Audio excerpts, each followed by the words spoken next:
Hi friends, and this is a cactus plant that grows at our house.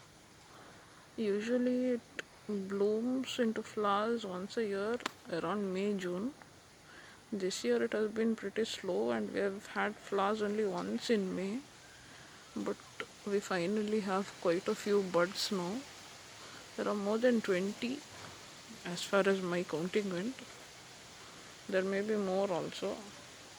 I'm expecting them to bloom any day now.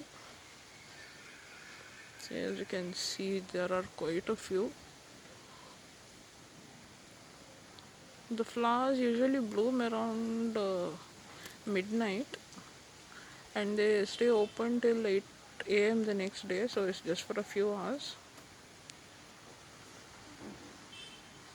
I'll keep you updated as and when they bloom. Keep watching.